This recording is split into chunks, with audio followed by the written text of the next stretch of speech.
God, oh, I can't see tomorrow. Gotta live, try to get a little wiggle room, the rest don't stop. Quid pro quo, I need the best y'all got. Trying to make $1, flip it like it's vinyl. Trying to make a way. What's it worth to you if the price too high? Quid pro quo, I need the best y'all got. Give me your best. Don't say nothing less, cause I'm giving you 100. How you always leaving me with nothing? I'm not impressed. It's gonna take more than this, cause I'm giving you 100. And I don't even know if I can trust you for nothing.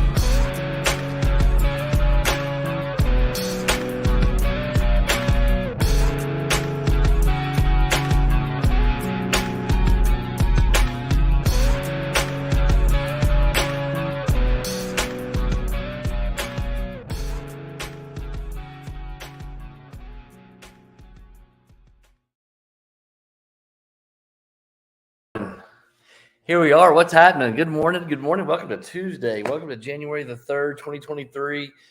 Another beautiful day in the neighborhood. I hope it's supposed to be storming, I think, in Tennessee. I'm obviously in Mount Juliet, as you can see behind me. I'm hoping that you guys avoid those storms as well. But good morning and Happy New Year, Teal McKinney. Happy birthday, Teal.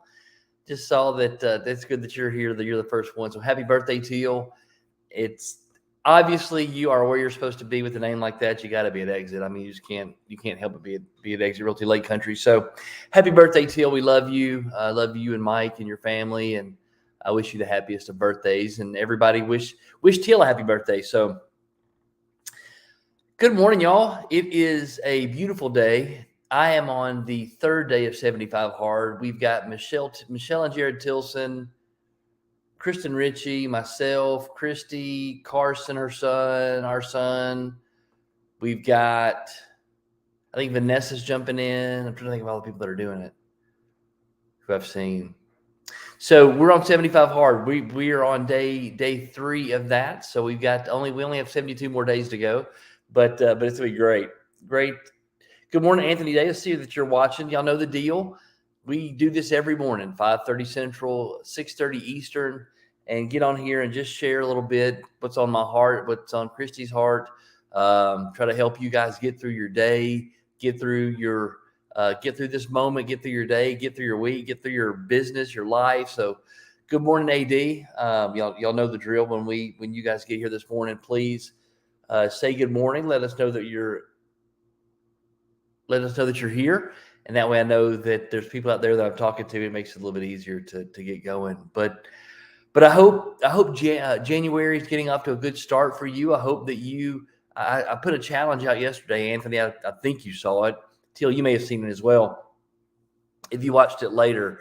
But I specifically challenged everybody yesterday, the ones that were on the call and the ones that watched it later, to have a plan in place by Friday. Don't let the sun come up on Friday without a plan for this year. I am imploring every one of you, especially our agents, especially Exit Realty Lake Country agents. I am absolutely imploring you guys to get a plan. Good morning, Cynthia Porter. Have a plan in place. Have a roadmap. Know where you're going. Know what you're going to do. Have a fail-safe. That doesn't mean that you got to be rigid and this is what it's going to be and you got to be super, super rigid in your plan, but you need to have a plan. And then that way, at least you've got a roadmap. And like all trips, from beginning to end, there are going to be things in the middle. Every now and again, there's a wreck out in front of you and you got to divert around the traffic jam. And every now and again, there's a flat tire, or every now and again, there are things that happen on the trip and you've got to make a diversion. You got to make a change, but you got a plan. And it's easier to make that diversion and change when you've got a plan. You're still going to go back and revert back to your plan. So I want to make sure that you guys, again, Friday, don't let the sun come up on Friday without you having some kind of plan. And if you need some help putting a plan together, if you're not really sure on what to do, call me. Call me. I will help you put a plan together. We'll go through your numbers. That was our purpose of our SWAT meetings, that a lot of you did. More of you didn't do the SWAT meetings. But that was the whole purpose of those SWAT meetings, was to help you guys through that piece of it, so that we could have this plan put together. And that way, if January 1st came around, that you guys would be rocking. There we go. That when January 1st came around, you guys would be rocking and rolling. So I get it, but I don't want this to go much longer, because what I've seen, I'm 50 years old. I've been paying attention to this for probably, gosh, I don't know, maybe 10 years, 12 years. I've really been trying to pay attention to having a plan, having a direction, knowing where I'm going. I spent more of my life not having a plan. I spent more of my life living by the seat of my pants. I spent more of my life just sort of being reactive to what happened in life. And I was more reactive to the circumstances and more a victim to all the things that were happening outside of me. And then I just had to react to what was going on. Instead of me having a plan, instead of me waking up every single day knowing that I was going to have a plan, instead of me waking up every single day knowing that I was going to have a purpose, I just kind of walked around letting stuff happen. And I promise y'all, it's probably why I am. It obviously is why I am like I am. And so that's one of the things I'm going to talk about today. The title of this today was what was, what is, what you're going to be, what it will be. So let's talk about sort of where that is and where you are in relation to all that. Because again, it's that time of the year where again, and I said it yesterday, January the 3rd, 2023 doesn't have any special significance. The new year really doesn't have any special significance. The sun and the moon and the stars and the earth and the planets have been doing what they do forever and ever and ever. They go around every single year. The earth spins around 365 days and it makes a new year. We as humans, though, look at this new year as being significant because it gives us what? It gives us a new chance. We look at this new year like it's full of possibilities. We pop champagne at midnight because this new year is going to bring us all these new possibilities. And then by January the 28th or February the 15th or March the 2nd, all those new possibilities have evaporated, and we're now back in the same spot we were before because we revert back to the same thing we've always been doing. Raise your hand if that sounds familiar. We kind of laughed yesterday about all the people. If you go to the gym right now and you were to join Planet Fitness, or you were to join a gym right now, you would walk in and there would hardly be any room for you to do anything. There would be so many people in there clamoring over the weights, and all the people that have been in there the whole time, and that's where they go do their thing every single day. They're looking at all these new people going, oh my gosh, we just got to endure this for about 6 or 7 more weeks and then they'll all be gone. And it's true. Because, well, let me ask you this. Those of you on this call this morning, and I want you to comment and sincerely comment on this. Do you find yourself living more in the what was? Do you find yourself living in the what is? Or are you living in the what will be? Do you find yourself, when it really all boils down to it, do you look at life now more like it was, like it's always been, or do you look at your life now in the framework and the context of what it will be? When I ask you to develop your plan, do you get heartburn? Does your stomach get knots? Does it become difficult for you to come up with a plan because it's hard for you to envision the future? It's probably easier for most people. We talked about this yesterday.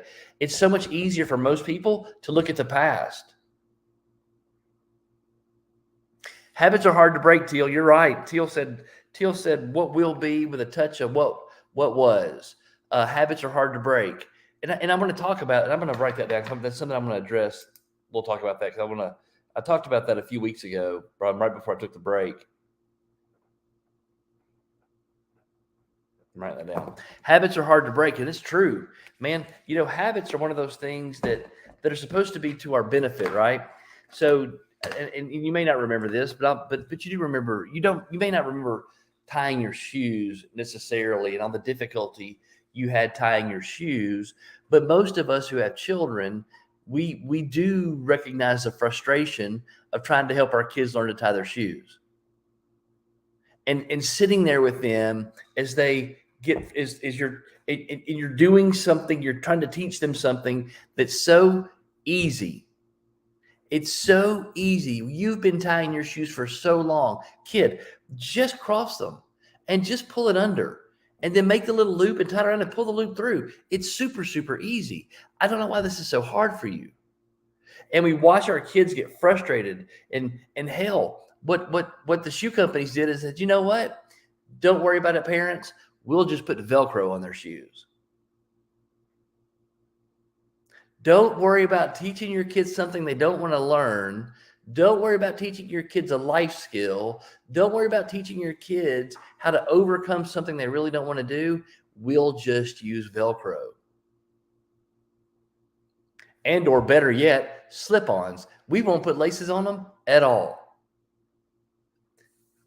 Speaking of not putting laces on them, y'all, I never thought I would be in this position. Never in my entire life did I think I would be in this position. This is going to sound probably worse than it's meant to sound, but it's just true. And I gotta be honest. So when Crocs first came out, I remember hearing about Crocs when they first came out.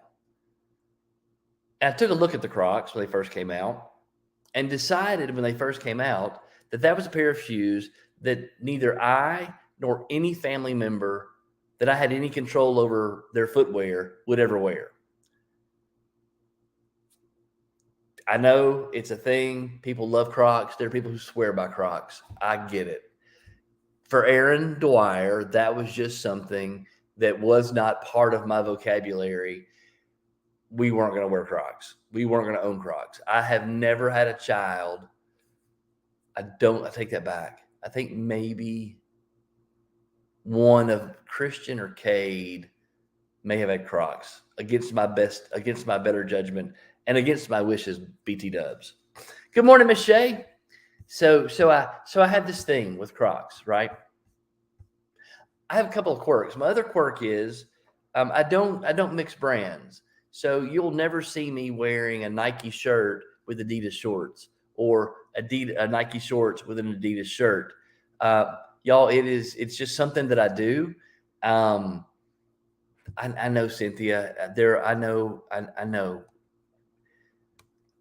Again, it sounds much more pretentious than it needs to sound, but it was just something that I did, and so I apologize. Good morning, Lynn.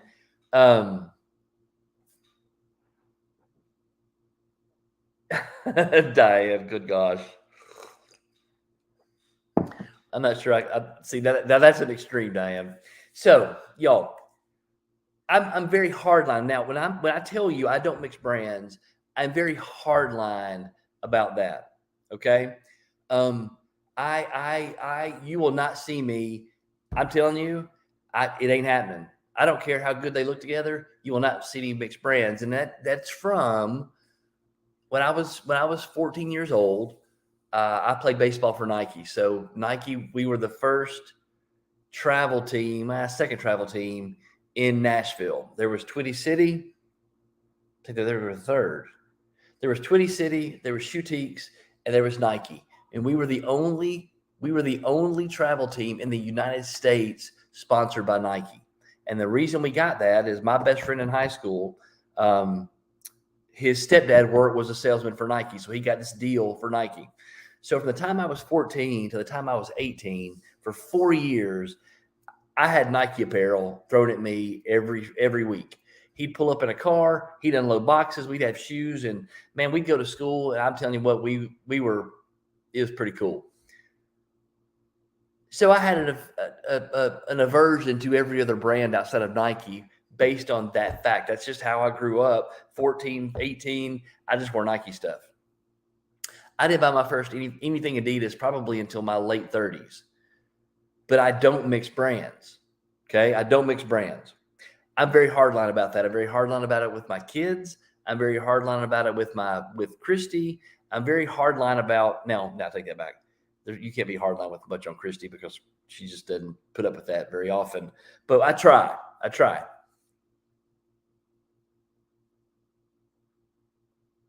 So Cynthia says, "Don't hate me, but I feel the same way about Hey Dudes."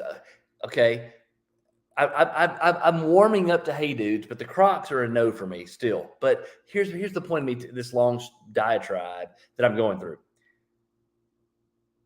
Since Christy and I met, I have become a little less hardline than I was.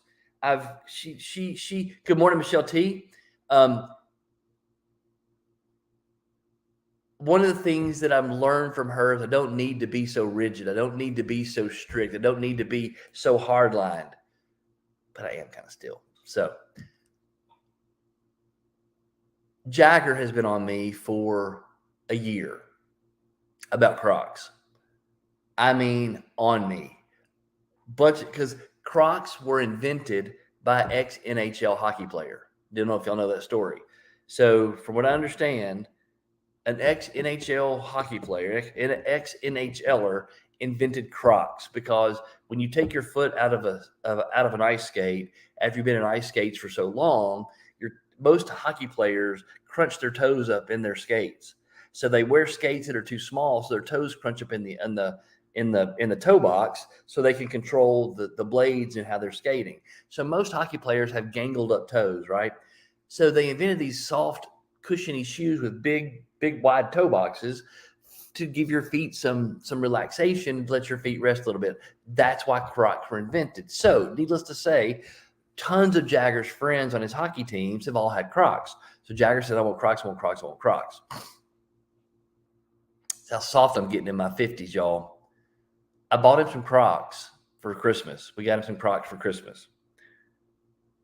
I've never heard a child scream over a Christmas present as loud as he screamed over a pair of Crocs.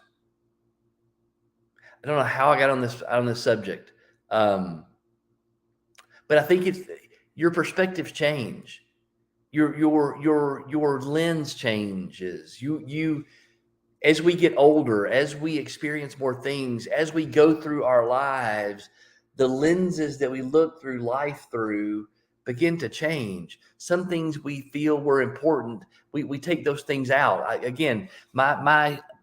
My analogy for your perspective looking at life and looking at the outside world is a screen door. And if you've ever looked at a screen door, they're individual metal strands that are woven together to make the screen. And so when I look at your filter, I think about it as a screen door. And as you go through life, there are times when you experience things that make you pull out something you thought was super, super important. Something I'm telling y'all, I've gotten upset. I've made my kids go change clothes because they wear a Nike shirt and Adidas shorts. There are things that are important, and there are things that aren't. And Christy has helped show me that there are things. Good morning, Miss Brenda. That there are things that are super important. There are things that aren't super important. There are things that are really important to take a stand on, and there are other things that aren't. And Crocs ain't one of those things to take a stand on. Now, I will tell you this.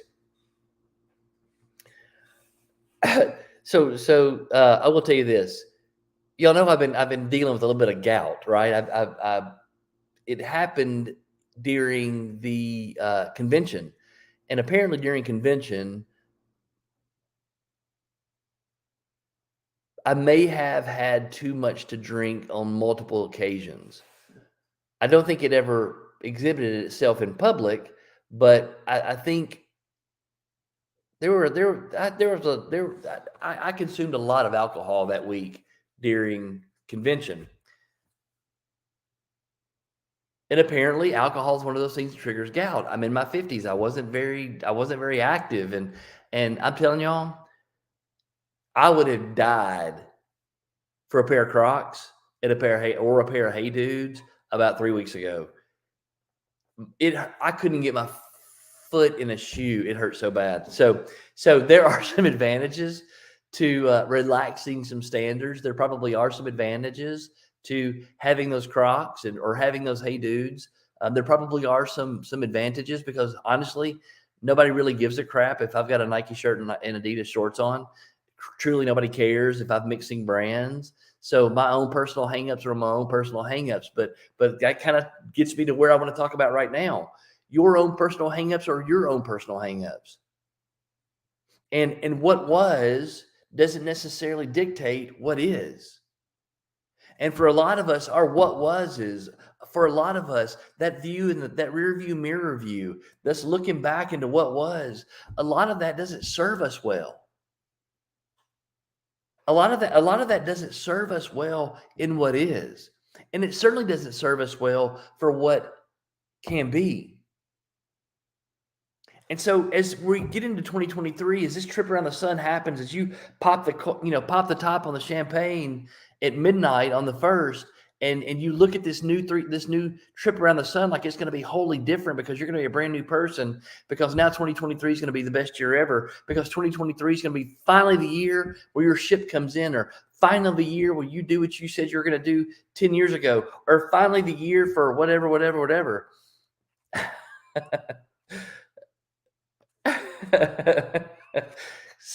Lynn, thank you, Lynn. Thank you, Lynn.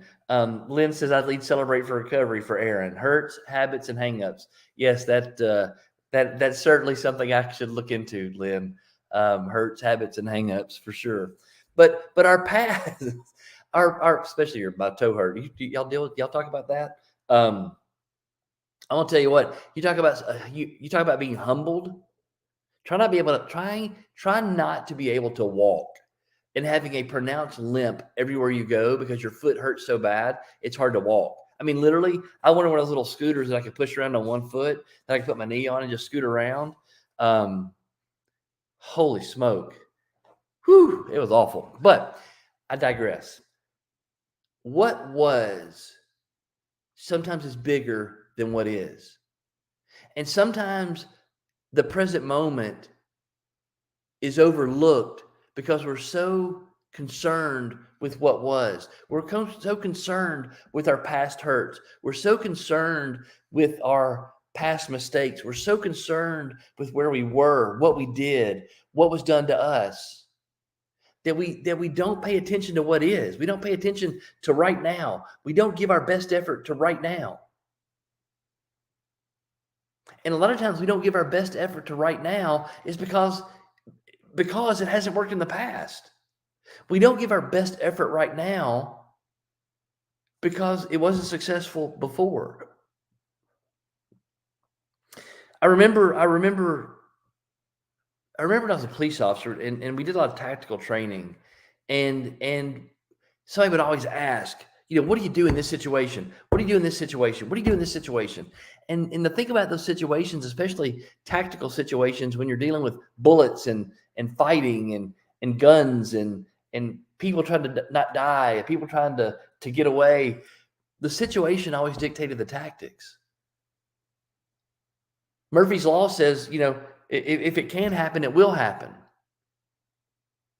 But when you look at life that way, when you look at life that I really can't control anything, and I'm just a victim of my circumstances, I'm just a victim of where I was or who I was. My dad didn't like me, or my ex-husband did this to me, or my ex-wife did that to me, or I wore Nike stuff when I was 14, so I got to wear Nike stuff when I'm 50. Y'all, we all have these hangups. We all have these things in what was, and Lynn, that's such a great segue into this. We all have these hangups. We all have these things that what was. We all have these things of what was. We all have past hurts. We've all been hung up on. We've all tried to call for sale by owner, and the for sale by owner told us no. We've all tried to have goals in the past, and the goals we didn't reach. We've all tried to have a plan in the past, and the plan blows up by the 1st of March. We've all done this. But my challenge to you, my pleading to you is, don't let what happened in the past dictate what's going to happen in the future. Don't let what happened in the past take away your joy of the present. There's so many things that are in this present moment for you. There's so many things in this call right now for you. There's so many things in your every single day of waking up, of being Cynthia, being Lynn, being Anthony, being Michelle, being Diane, being you. There's so many things that you have available in your every single day when God gives you the ability to wake up in the morning. When God gives you the ability to open up your eyes with however long that you have in that period, the what is more important than the what was. The view behind you never changes. The stuff that's happened to you ain't ever going to change. The stuff that you've endured is never going away. That view is never changing. So when you look at and y'all, and I want you to think about this, and I hate to think about this, but it's just, it reiterates how fragile this life is. How every one of us are just hanging by a thread in this life. Last night on Monday Night Football, if y'all didn't watch that game, tragic injury. Second-year player playing for the Bills. He's a defensive back for the Bills, goes to make a tackle. When he goes to make the tackle, he gets hit in the chest. You've seen, if you've watched football for any length of time, you've seen this happen over and over and over and over. There was nothing crazy about that play. When it happened, you weren't like, oh gosh, it was just a regular play. The kid stands up, takes 2 steps, and collapses. And you can immediately see the terror and the panic of the players that watched it happen. Or they watched it happen. That's right. You can see their pain and their anguish. I've never seen anything like that in my entire life, Anthony. It was awful. My kids were shaking. Cade had tears in his eyes. Jagger had tears in his eyes. They were watching the game. It was. I mean, Caitlin was here watching, and there were tears. He's doing something that he loves. His family was at that game. He had probably talked about, I'm going to get to start this week. I've been working. The guy ahead of me has been injured. I'm going to start on Monday Night Football. I mean, this kid is a second-year pro, probably 21, 22 years old. His entire life, he has spent doing that. Probably from the time he was 5 or 6 years old. I don't know the whole story. I'm making lots of assumptions here. But if you look at the trajectory of 80% of those players that make it to those levels, he's been doing this since he was a kid. He did it in Pee-wees. He did it in juniors. He did it in high school. He went to college. He gets drafted by the Steelers. He makes it to the pros. Doing what he does. Doing what he loves, doing what he's always wanted to do on the biggest stage on the planet. And it may very well cost him his life. His life snuffed out in an instant. I think he's still I think they've got him in critical condition. It makes I wasn't sure last night when they start on somebody for 9 minutes, that's typically a bad sign. The good sign is they gave him oxygen when they put him in the ambulance. So my hope is that maybe his heart stopped doing the CPR, got his heart cranked back up, and it started, and they gave him oxygen, because that's typically a really good sign. If they're giving him oxygen, that's there's a sign of life there. So hopefully, Anthony said they used an AED to start his heart back. So hopefully he didn't lose his life. Y'all saw the story I put on the agent page about my best friend's niece, my best friend from high school's niece. Tragic story. we are all here for the length of time we're here. We all have a purpose during the length of time that we're here. And we go through the things that we go through. A lot of us didn't choose to be born to the parents we were born to. A lot of us didn't choose to endure the things that we endured. A lot of us didn't choose the pains and the hurts and the disappointments and all the stuff that's got us to where we are right now. Most of us, if we could go back and change it, we may try. If you look at your life from when you're 5 years old, you don't say, man, I sure hope I get divorced twice. You don't look at your life and say, man, I sure hope somebody beats me when I marry them. You don't look at your life and say, man, I sure hope that I lose a limb or lose a child, or none of the, you don't ever say any of those things. But what was is what was. And those things all make us. Every one of those experiences or those filters that we put in that screen door that we look at our life through. But my challenge to you, my imploring to you today on January the 3rd of 2023 is don't let your what was be bigger than what is. Don't let your what was overshadow who you are right now, because who you are right now and the person you are right now is exactly who you're supposed to be. The position that you're in right now is exactly where you're supposed to be. You being on this call this morning, hearing these words are exactly where you need to be, hearing exactly what you need to be hearing. And you need to take action. You're being implored to take action. You're being asked to do something that's going to help you go from what is to what can be. Because here's what I know. Every one of you have a purpose on your life. Every one of you have this thing inside you that's dying to get out. If it's a book, if it's a play, if it's building an orphanage in New Guinea, if it's creating Celebrate Recovery, it's all over Georgia, all over the Southeast. If it is providing your family, your children, college tuition, so they never have to worry about paying for their college. I don't know what it is. But I know this life for every one of us, it's not about us. It's about them. It's not about us. It's about out there, not in here. But our in here has got to be so strong. We got to be so solid. We've got to be so present in what we're doing right now. That we have perspective based on what was. We have purpose based on what will be.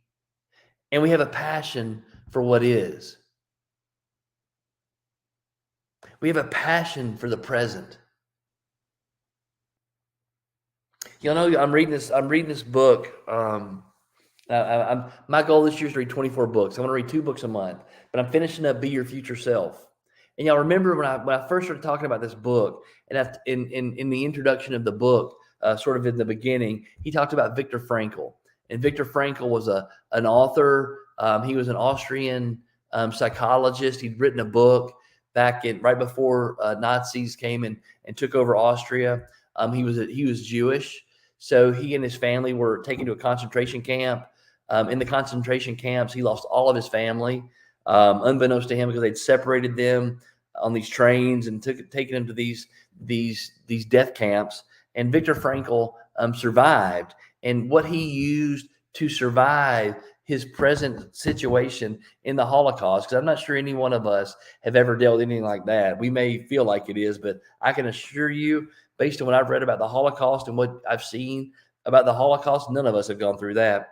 But what he used to help his present, to fuel his passion, to keep him alive, what he used was getting his book written, because he'd written a book and when he had hidden the manuscript, and the Nazis had found the manuscript and burned it. And so his purpose for keeping him alive, his purpose for driving him forward, to helping him survive these concentration camps, his purpose was rewrite the book. And what he found was that these prisoners with purpose, these prisoners who had something to look toward, they had something, a future to look at, they had something out there to pull them toward, Those were the ones that survived. The prisoners who gave up, the prisoners who lost hope, the prisoners who had no purpose, those were the prisoners he'd watch. He said he could watch the light in their eyes dim as they begin to lose purpose, as they begin to lose future, as they begin to lose hope. He said, I could watch the lights in their eyes dim. And I would watch them die. I'd watch them go from this to this, from life to death. That's a super, super extreme example. But having a purpose help people survive some of the most horrific present circumstances that have ever existed on this planet. And the entire time Earth's been here, the Holocaust ranks up there with some of the most magnificent atrocities that have ever been created on the planet. That one human ever did to any other human, that's right there at the top of the list, y'all. And having a purpose helped these people survive that event.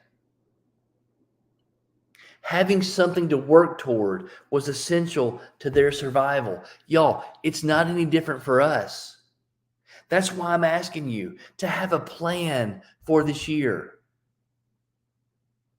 Have a plan for this year. Here's what I'm going to tell you. This year is going to be different.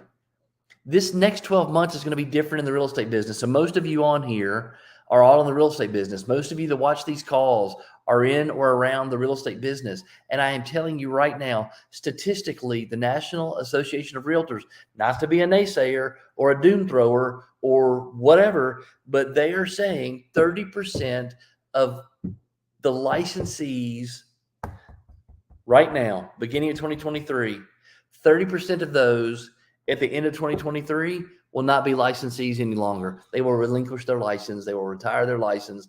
They will get out of their business. They will get out of the business. 30%. I heard this from Steve Morris a few weeks ago, a month ago or so. Agents are leaving in droves. Because this year, 2023, is not going to be like 2021, where you could walk outside, open up your eyes, take a deep breath, and 3 people came up to your house and said, hey, I want to buy a house with you. It's not the way this is going to work. This market this year is going to be about skill. It's going to be about professionalism. It's going to be about those people who have a plan, who get up every single day and they work their business every single day. And they're in their business. They're making their phone calls. They're doing the things that need to be done. They're reading their books. They're training themselves. They're spending time in their craft, in what is. You got to let go of what was. What was is always going to be what was. What was is never going to change, y'all. The view of what was never changes.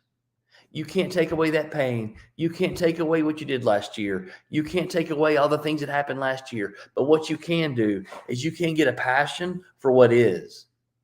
What you can do is you can hitch your wagon to your future self. You can hitch your wagon to a purpose bigger than yourself. You can hitch your wagon to what you're going to see. So let me share this with you, because I think this is super, super important. And I want y'all to see this, because I kind of want you to use this as you start to get through your plan.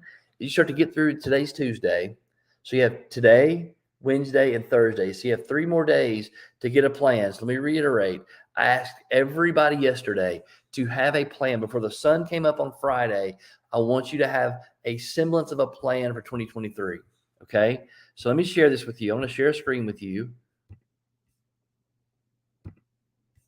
So I'm going to share this screen with you. Now, this screen is this is the guy, this is Benjamin Hardy.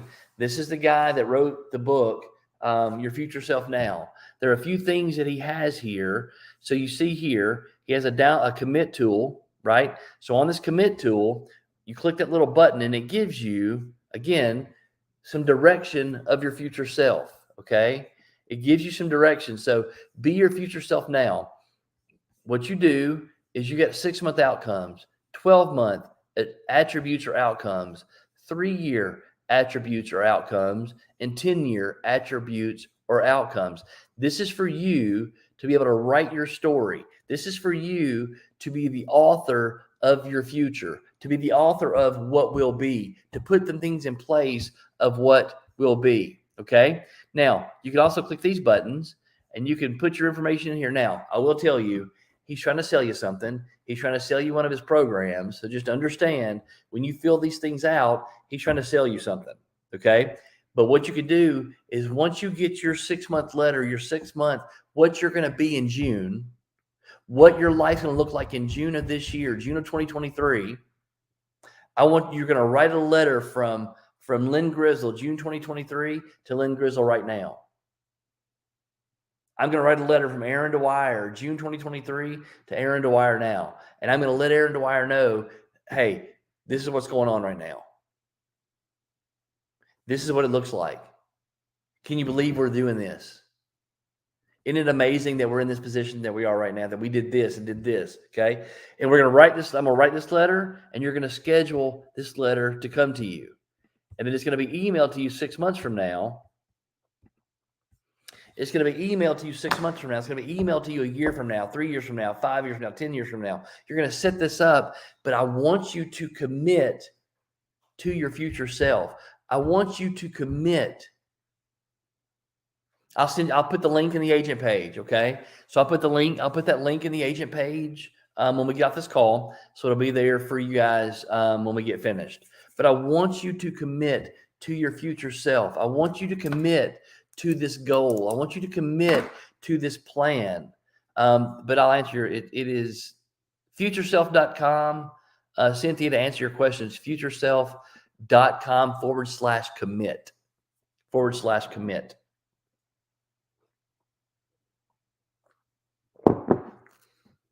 If having a purpose,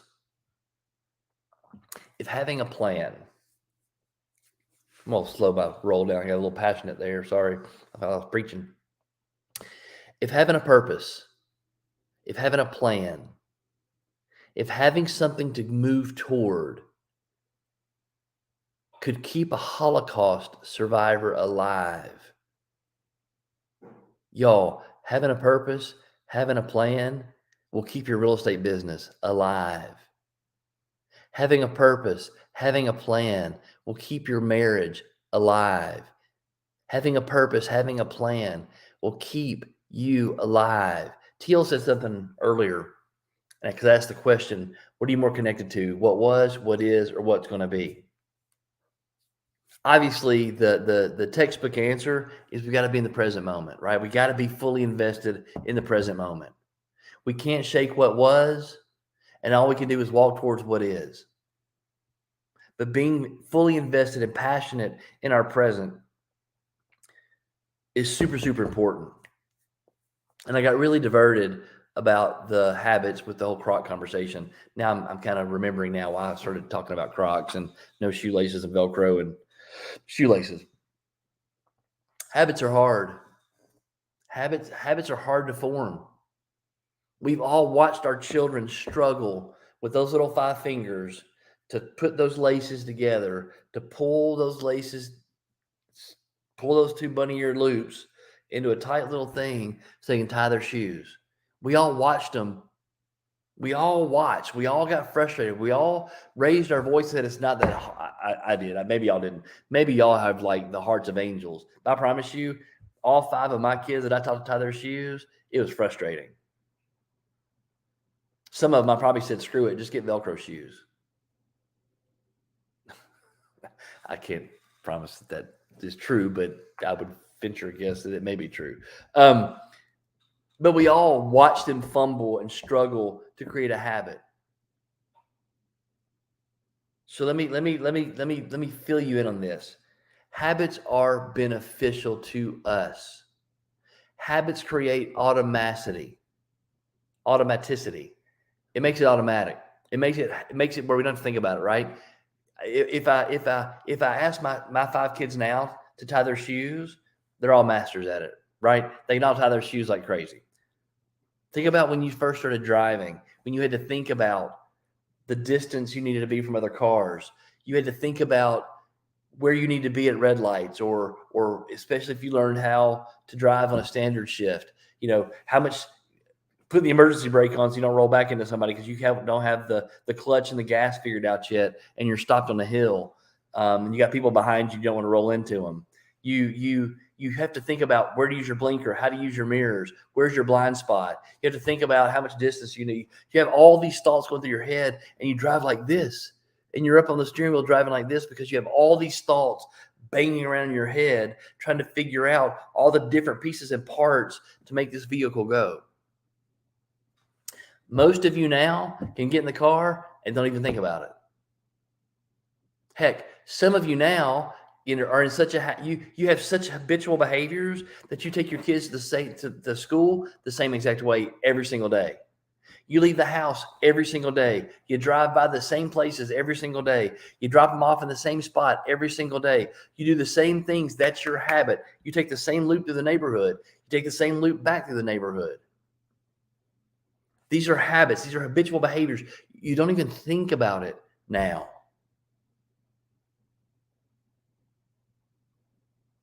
But the beginning of this new year, with this new energy, this new wave, the sun's back, the earth has spun back around, and you're ready for another 365 days, 363 now, 362 now. And you pop the top, sit in the same church pew every Sunday, right? And Carrie, I know you probably don't do this, but get mad if somebody else is in your spot. Don't know.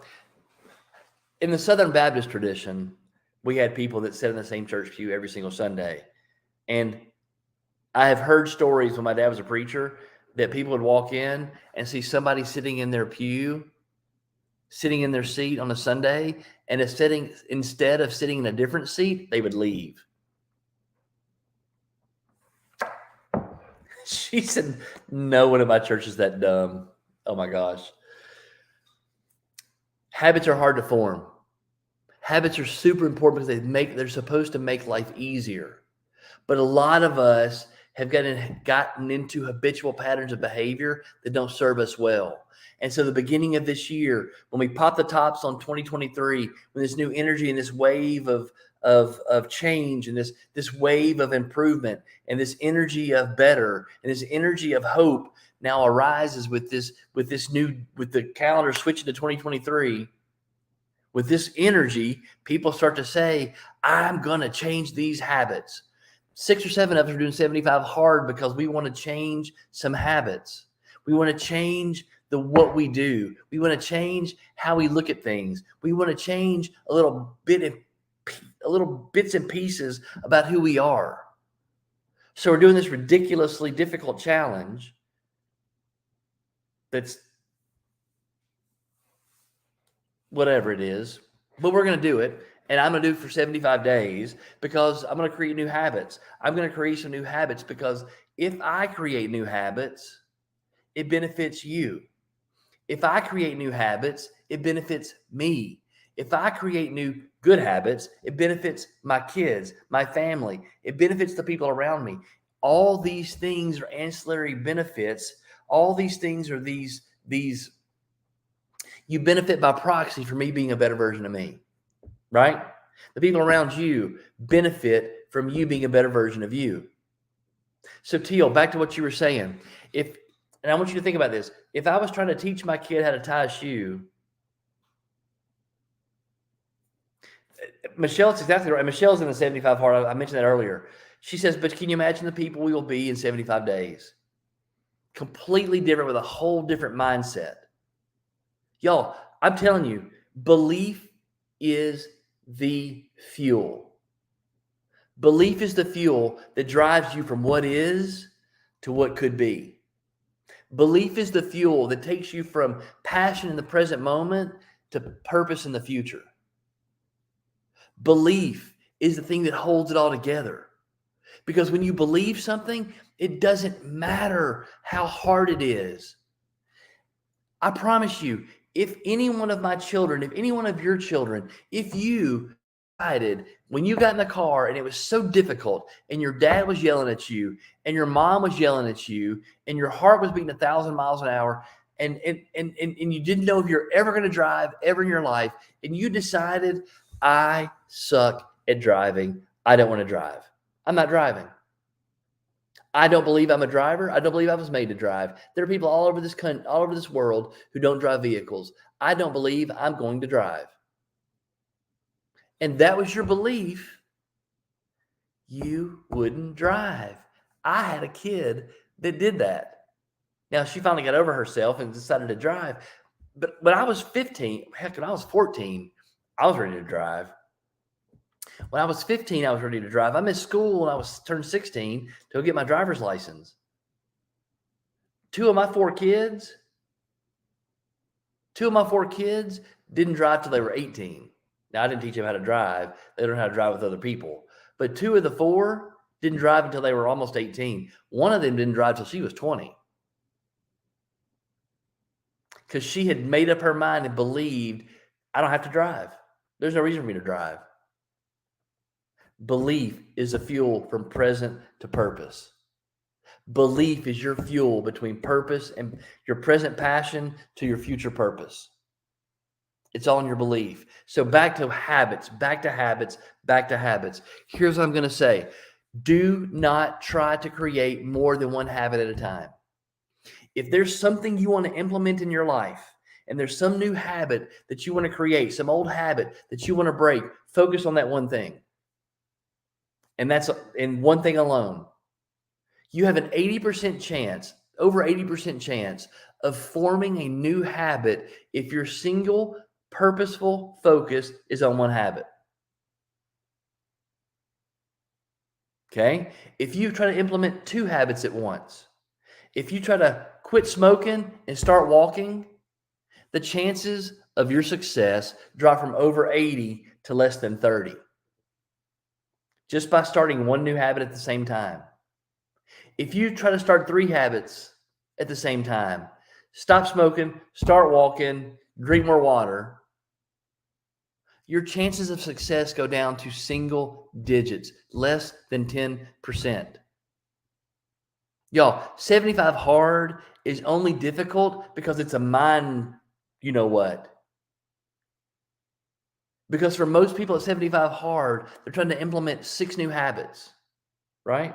Drink water, work out, read a book, no alcohol, and do a diet. That is 6 new habits. Okay? 75 hard, you're in the single digits of success. The chances of you completing 75 hard are less than 10%. So for the people who actually do it, the people who don't cheat, who stick with it, who stay with it, who commit and focus, y'all, I'm telling y'all, the strength in your mind is where that, Michelle's exactly right. It's a completely different strength, but it's not about your body, and it's not about your health, and it's not about not drinking. It's about what you believe you can do. It is recalibrating, reforming new brain waves, new brain connections, new brain synapses. You're building new things in your brain, and that's where the power of 75 hard is. So here's what I'm going to say. The one thing I need y'all to do, I just need you to have one habit. One thing you're going to create or one thing you're going to get rid of, and focus on that and that alone. And do it for 25 days. This is one of those challenging days, y'all. The outside workout today is going to blow because I hear it raining like a son of a gun. Today's outside is going to suck. I'm going to be soaking wet. It is going to be uncomfortable as all get out. But got to do it. Got to do it. I wish it had been like in day 15 when it started raining, not day 3. So here's what I'm going to leave you with. You can't change the view of what was. You can't change the view of what was. It's not ever gonna look any different back there. Your dad's not ever gonna say anything different to you than what he said then. Your mom's not ever gonna say anything different to you than what she said then. Your ex-spouse is not ever gonna be any different than they were back then. The hurts and the pains, the disappointments and the struggles and all the things that were back there, the view of those are never going to change. those things are done, over, and complete. If you choose to live back there, you're going to miss out on your present moments. If you choose to live in the what was, the what is has no zeal. It has no fire. It has no drive. You have no purpose here, or have no passion for the present because you're worried about the past. Some of your pasts are hard, man. Some of those pasts that you've been through, you still got some boogers to work through. And that's where you need somebody to talk to. You need accountability partners. You need prayer. You need meditation. You need times to sit alone to process that. And then take a look around you. Erica Nasby, Michelle does a lot of work with Erica Nasby, but Erica Nasby does a fantastic exercise for some of you with past hurts that you can't get through, past difficulties that you can't get through. She has a fantastic exercise where Aaron Dwyer at 50 looks at Aaron Dwyer at 6 years old and says, dude, it's okay. I get you're disappointed, but I promise you everything works out. One of the most powerful things I've ever done was spend an hour on the phone with Erica Nasby. This was 2 years ago, maybe 3 years ago now. I did this. And man, I'm telling you, when I came out of that, I felt like I was flying. Some of you need to let go of that crap. We all got it. There's all stuff back there. Just let go of it. Let go of what was. It's got you to where you are. But now it's time to be where you are, to have a passion for your present. Now it's time for you to look at your present circumstances, get super passionate about these present circumstances, and tie your present to your purpose. Have a vision for your future. Have a plan for where you're going to go. Connect where you are to where you're going. Don't connect where you are to where you were. Connect where you are to where you're going. Have that purpose. I promise you, if it can keep a Holocaust survivor alive, it can keep your business alive. If it can keep a Holocaust survivor alive, it can keep most of us who have pretty decent lives going on right now. It can help us thrive. So tie to your purpose. Get your plan together. Have a direction for where you're going to go. Stop living your life reacting to circumstances. Stop being in the caboose. Talked about that yesterday. Stop being in the caboose. It's time to it's time to put the conductor hat on and drive this train. Time to drive this train, y'all. It's time for you to be exactly who you were called to be. Let go of what was. Be passionate about what is. And get that purpose in what it's going to be. Find your purpose. Use that tool. I'm gonna put that link on the agent page so that you guys can see that. I want to make sure that I'm available for you. So if you need some help working through your plan, if you need some help, hey, give Aaron. If you need some help, hey, this is where I was. This is where I want to go. Can you help me figure out how to get there? Happy to do it. It's super, super easy. Y'all, this is a numbers game. For most of you in the real estate business, in the sales business, it's just a numbers game. It's a numbers game. Then you doing the things that you're supposed to do every single day, it just works out. Through thick and thin, through recession and recovery, through up market, down market, it's all going to be what it's going to be. And nationally and internationally, or in the United States, the same number of homes are going to sell in an up market or in a down market. I'm excited. I'm really hopeful that 30% of the real estate agents get out of this market. I'm really hopeful that we are down to 70%, because for our company, for our professionals, for the people that you are, and the people that we're going to build you into, people that you're going to build yourself into, the agents that you're creating right now, the people that you're creating right now, hearing these words, what you're beginning to put together, you're not part of that 30%. You're part of that 70%. That means there's more business for y'all. That means there should be growth in every single one of you. That means every one of your businesses should do this year. I want you to be excited. I want you to be excited. I want you to be happy. I want you to have passion about your present. Let go of what was, be in what is, and connect to what's going to be. Okay? I love y'all. Love you. Glad to be back. Tomorrow is the meeting. Don't forget Madison meeting tomorrow. I had a little change in plans. I was going to try to get down there tonight, but I don't know if that's going to happen. So I could be there tomorrow. So I may not be there in person tomorrow. I know Christy will be there for sure, but I may not be there. Michelle, you and I can talk later to kind of figure out what that looks like. If and then we'll figure all the logistics and stuff out. So love y'all. I'm glad to see you. Glad you're back. Glad I'm back. Feels good to be back. And again, I'm available. Okay. If you can't get Christy on the phone because she's doing other stuff, call me. I'm happy to help work through your plan with you. Okay. Happy to do it. So love y'all. Be good. Be great. Be you. Have an awesome Tuesday. Bye, y'all.